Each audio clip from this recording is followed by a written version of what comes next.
ਇਹ ਹਿਜਰ ਜੋ ਦਰਦਾਂ ਵਾਲੇ ਨੇ, ਕੁਝ ਸਹਿ ਲੈਂਦੀ ਕੁਝ ਜਰ ਲੈਂਦੀ। ਕਦੇ ਚੁਪਕੇ ਜਿਹੇ ਅੰਦਰ ਵੜ ਕੇ ਮੈਂ ਲਿਖਤਾਂ ਨਾਲ ਗੱਲਾਂ ਕਰ ਲੈਂਦੀ। ਤੈਨੂੰ ਮਿਲਣੇ ਨੂੰ ਜੀ ਕਰਦਾ ਜਦ ਤੇਰੀ ਯਾਦ 'ਚ ਕਲਮ ਫਿਰ ਫੜ ਲੈਂਦੀ।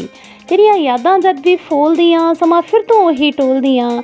ਇੱਕ ਛੁੱਟੀ ਦਾ ਦਿਨ ਆਉਂਦਾ ਸੀ, ਸਾਰਾ ਦਿਨ ਮੇਰੇ ਨਾਲ ਬਿਤਾਉਂਦਾ ਸੀ। ਹਰ ਗੱਲ ਵਿੱਚ ਉਹਦੀ ਲੌਜਿਕ ਸੀ, ਐਨਾਲਿਟੀਕਲ ਵੀ ਨਾ ਸਮਝਾਉਂਦਾ ਸੀ। ਮੈਨੂੰ ਗੱਡੀ ਹੱਥ ਫੜਾਉਣ ਤੋਂ ਪਹਿਲਾਂ ਉਹਦਾ ਟਾਇਰ ਬਦਲਣਾ ਸਿਖਾਉਂਦਾ ਸੀ।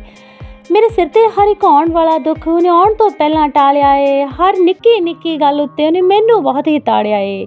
ਅਖਬਾਰਾਂ ਵਿੱਚ ਪੜ੍ਹ ਕੇ ਕੌੜੇ ਸੱਚ ਦੁਨੀਆ ਦੇ ਖਬਰ ਲੱਭ ਕੇ ਮੈਨੂੰ ਸਮਝਾਇਆ ਏ। ਕਦੇ ਇੰਜ ਜਾਪੇ ਸ਼੍ਰੀਮਤੀ ਹਰਨਾਮ ਕੁੱਖੋਂ ਕੋਈ ਫਰਿਸ਼ਤਾ ਹੀ ਘਰ ਆਇਆ ਏ। ਪੈਸਾ ਕੀ ਹੀਰੇ ਜਵਾਹਰਾਤਾਂ ਨੂੰ ਉਹਨੇ ਮੇਰੇ ਸਿਰ ਤੋਂ ਵਾਰਿਆ ਏ।